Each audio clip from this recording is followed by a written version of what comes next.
Standings watch tonight. This is something we'll do on a regular basis. It's not worth watching to see other teams lose. Sixers and Clippers. The Sixers playing in LA, where the Kings and their crew have been for a couple of days now, awaiting their game tomorrow.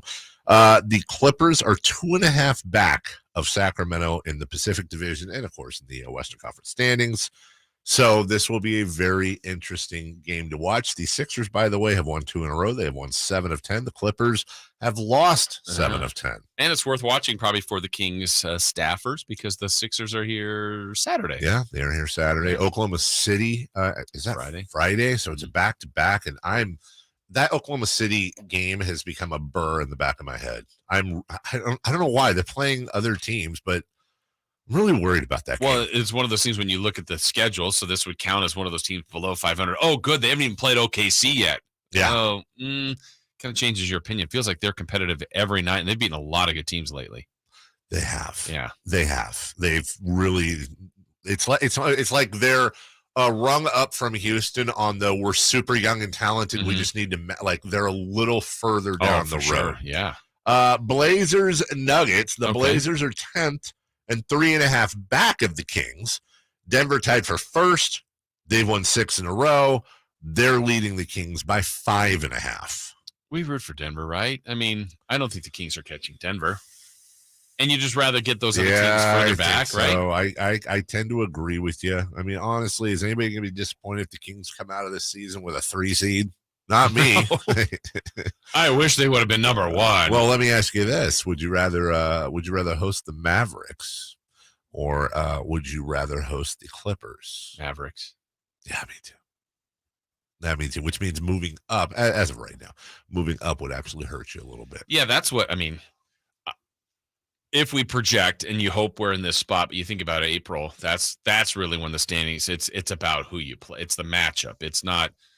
Of course, you want the highest seed. You want as many home games as possible, but it's really the matchup that becomes critical. I'm sorry. I'm looking at the standings right now, Jason. The Jazz, Timberwolves, and Blazers are all tied for the 8, 9, and 10 spot. And I just had this weird existential moment where I'm like, I think we could take any of those teams in a series. Yeah. Well, and let's think about it from another team's perspective. If the Kings somehow got to 3 and look like they were going to stay there, I believe there's about 10 reasons to try to get to 6. 1, you're out of the play-in game. 2, yeah, I'd like to play the Kings. If I'm a 6 seed thinking that has experience, like playoff experience, the Kings would have a better record, but they haven't been there. If you're trying to get to a spot, you want to avoid the 7-8 because that's a play-in. You want to get to 6, and I think I'd take my chances against the Kings. You know what would be an amazing first-round series for the Kings? Honestly, it's not gonna. I don't think it's gonna happen, but it ain't that far off right now. Kings Warriors first round would be ridiculous. Yeah, in all the years they've both never made the playoffs in the same time, and you think. It doesn't have Kings Lakers behind it from the past, but right now it's kind of friendly. But I think it quickly would turn unfriendly if you're playing in the playoffs. I don't think it would take very long for the Kings and Warriors to turn into blood enemies. Right. I really don't. I think it would take exactly one playoff game. Right. And Draymond Green would kick Keegan Murray in the face, and then everyone would just lose it. And now it's on. Well, and then just the proximity, right? So it's like, there will be more Kings fans here. There'll be more Warrior fans there, but there will be Kings fans there, and there would be Warrior fans here. And it would add to it. And the Brown and Kerr all seem to, niceties. And, he was one of my favorite assistants. Oh, I love Steve Kerr. Oh, yeah. Until game 1, and you're trying to beat them. Well, yeah, and the student becomes the teacher. Right.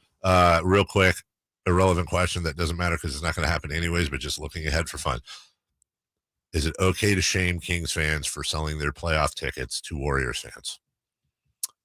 That's their own decision, right? I say it is because you're a nice guy. I say if the Kings shame them, shame them. Okay. If the Kings play the Warriors in the playoffs, don't you dare sell your tickets. I don't care. Get a second mortgage, sell a car, sell a kid. I don't care. Don't you dare sell those tickets to those tags still on, freshly pressed Steph Curry ding-dongs. I've never been in this spot before. I've been covering this team since 94. Yeah. But whenever it was, you're in the RV and everybody's trying to keep this team here. I remember, on the radio saying, get out there, support. I'm like, well, I'm telling everybody. So I bought tickets. I've been a ticket holder for whatever that is, 10 years. So never been a playoff spot. So I could be one of those guys. You could be. Listen. But I'm sure I'm going to have too many people that want to go. For the record, I've always said, sell your tickets. If this team sucks, if you have a chance to sell your tickets to the Warriors or Lakers and make your money, make some of your money. I would never, ever. I've always been on the side of the fan. But not this year. Not in the playoffs, man. Just not in the playoffs. Yeah. Unless it's like 10 G's a ticket. Then, then sell your tickets and then buy somebody else's. Yeah.